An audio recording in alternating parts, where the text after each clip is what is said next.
Bonjour et bienvenue sur Zen Yogi, tout un état d'esprit, le podcast qui vous veut du bien.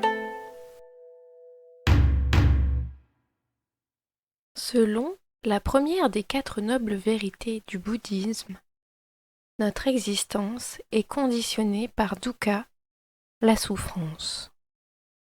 Cette souffrance peut revêtir plusieurs aspects: douleur, insatisfaction, impermanence et tant d'autres.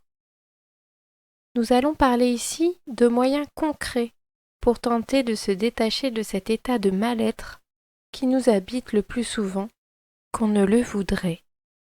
Je vais donc vous exposer la théorie du corps de souffrance d'Eckhart Tolle et ce que j'en pense.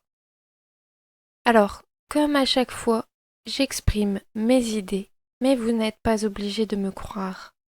Alors, si vous ne pouvez suivre qu'un conseil, ce serait celui d'expérimenter, d'être l'aventurier de votre vie qui explore le monde à son échelle. Il nous arrive à tous de souffrir, et nos ressentis sont bien différents.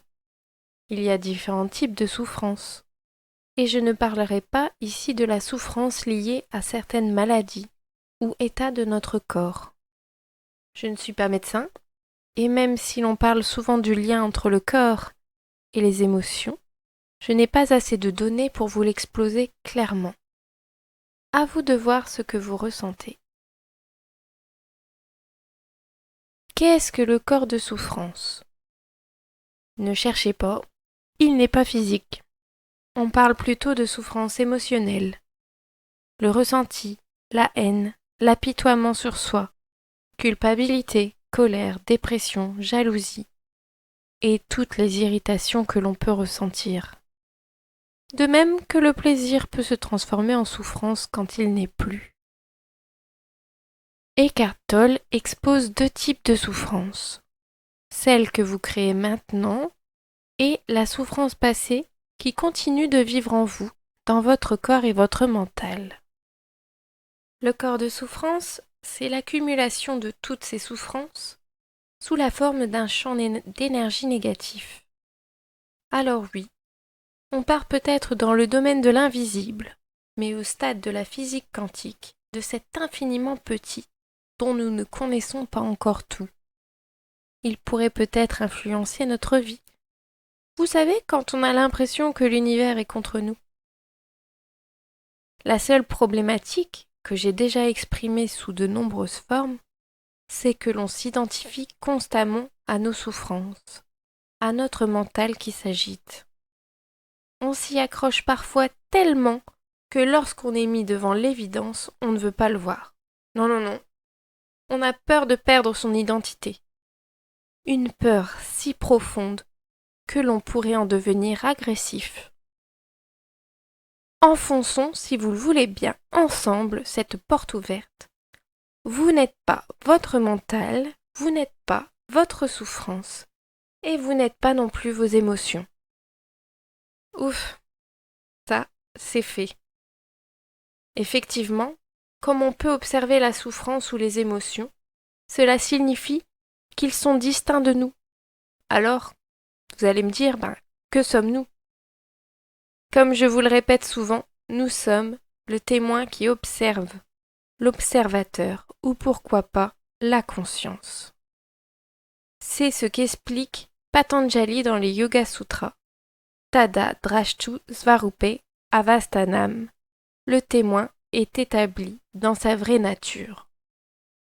Et plus nous serons dans cette conscience, moins il y aura de souffrance. Mais attention, notre corps de souffrance est intelligent. Il est l'ombre de votre ego et il n'abandonnera pas si facilement la partie. Votre corps de souffrance peut être latent ou actif. Et je cite Eckhart Tolle dans Le pouvoir du moment présent. Ouvrez les guillemets. Remarquez donc tout signe de morosité.